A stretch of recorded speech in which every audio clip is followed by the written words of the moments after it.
Hello बच्चों, कैसे हो सभी लोग। स्वागत है आपका अगेन मेरे YouTube channel concept of maths by SP sir.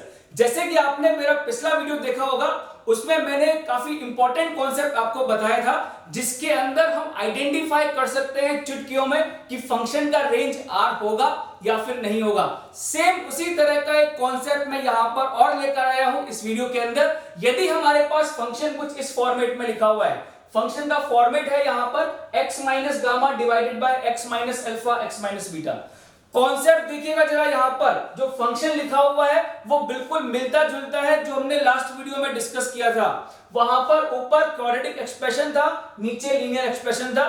यहां पर मैंने इसको उल्टा कर दिया है, ऊपर एक लीनियर फंक्शन है और नीचे क्वाड्रेटिक एक्सप्रेशन है। यदि आपको फाइंड आउट करना है कि इस फंक्शन का रेंज आर होगा या फिर नहीं होगा, तो अगेन यहां पर भी हम बहुत चुटकियों के अंदर आइडेंटिफाई कर सकते हैं कि फंक्शन का रेंज आर होगा या फिर नहीं होगा। ठीक है बेटा, तो देखिए कॉन्सेप्ट यहां पर फिर से क्या है। यदि हम आइडेंटिफाई करना चाहते हैं कि फंक्शन का रेंज आर है या नहीं है, तो इसके लिए अगेन आप ध्यान रखिएगा, यदि यहां पर गामा की जो वैल्यू आती है, if the value of gamma again is lying between the interval alpha and beta, then only we can say that the function having the range r।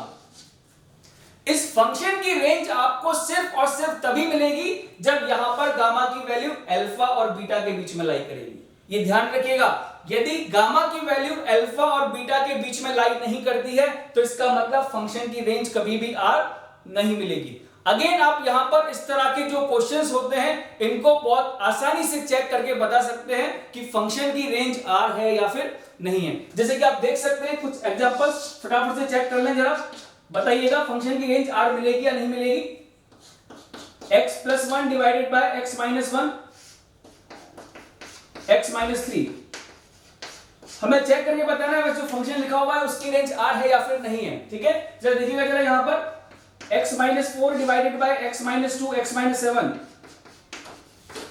अगला है यहां पर y is equals to x minus 2 divided by x plus 1 x minus 1। देखिए जरा function की range are है या नहीं है। बहुत ही चुटकियों में आंसर आ जाएगा यदि आपको कॉन्सेप्ट पता है इस फंक्शन की रेंज आर होगी या फिर नहीं होगी। क्योंकि जनरली हम लोग क्या करते हैं, फंक्शन की रेंज को फाइंड आउट करने के लिए जब कभी भी फंक्शन क्वाड्रेटिक अपॉन लीनियर की फॉर्म में होता है या लीनियर अपॉन क्वाड्रेटिक की फॉर्म में होता है, फंक्शन की रेंज को फाइंड आउट करने के लिए हम क्या करते हैं, इसको y के इक्वल पुट करते हैं, फिर क्रॉस मल्टीप्लाई करते हैं, क्वाड्रेटिक फॉर्म करते हैं x की फॉर्म में d greater than equal to 0 और बहुत कुछ करते हैं।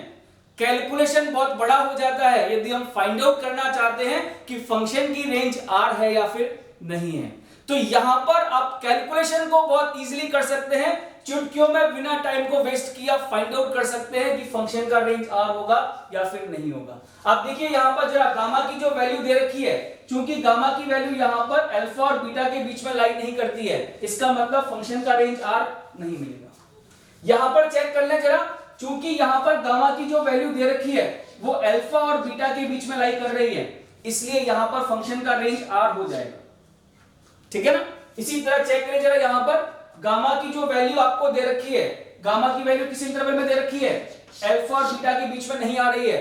यदि गामा की वैल्यू अल्फा और बीटा के बीच में नहीं है, what ever be the value of alpha beta and gamma, important चीज क्या है, यदि गामा की वैल्यू अल्फा और बीटा के बीच में नहीं है, तो इसका मतलब है कि फंक्शन का रेंज आपको आर नहीं मिलेगा। ये ध्यान रखिएगा।